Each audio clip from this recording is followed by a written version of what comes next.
my project, I decided to use the community-based one. And before I actually start talking about what exactly I want to do with my project, I just want to highlight what a community is. So a community is just a place where a group of people live together. It can also be when a group of people share similar characteristics. Now, what makes a good community is the fact that it is safe, it is secure, and predominantly there is a lack of crime. Also, just in general, the well-being of the people there are of a high quality. Now, architecture in relation to communities. So architecture is often thought of just being just for function and also the aesthetics.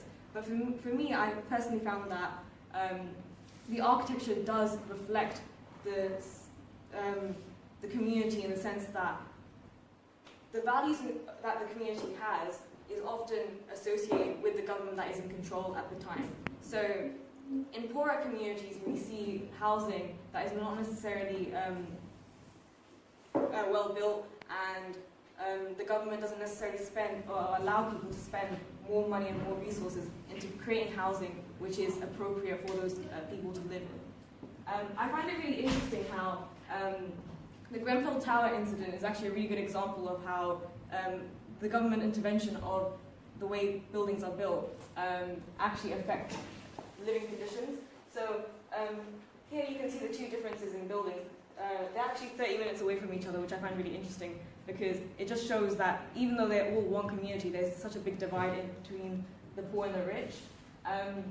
So obviously the Grenfell Tower had huge problems with cooling the fire because of the cladding problems.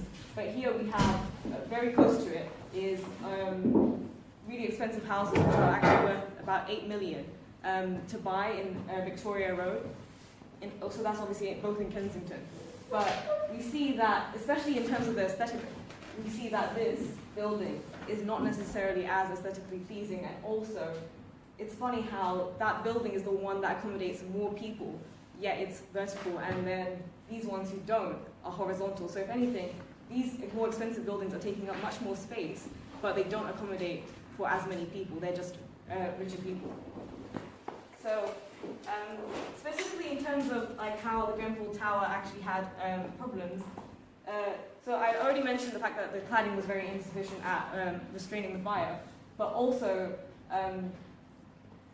as I said before, most architects, they have certain things to consider when designing a building, some of which include like the scheduling, the cost, the sustainability of the building, but also the community issues. So usually community demands and issues are often overlooked in comparison to the government's issues and opinions. So actually one of the main complaints about the Grenfell Tower building was how it didn't necessarily look that aesthetically pleasing. But so what the architects actually did is they created an extra layer around the building to make it look more aesthetic for Kensington, because it's obviously a very wealthy area. But they didn't actually consider this health and safety requirements. And obviously that is far more important because so many people's lives were lost in this incident. Now, in terms of actual issues within several communities in London, if we just take a moment, there was actually 3 children that are born just now and 2 people that have died just now. So this just highlights how the population is ever growing, and it's just such a big issue that there's too many people on the planet and we need to accommodate housing for these people. Now some people may say that the answer to this is to create much more high-rise buildings, but for me I feel like that is not necessarily strengthening the community that is ever growing. And for my project, I really want the architecture to reflect the sense of community and how strong people actually care about each other in their environments.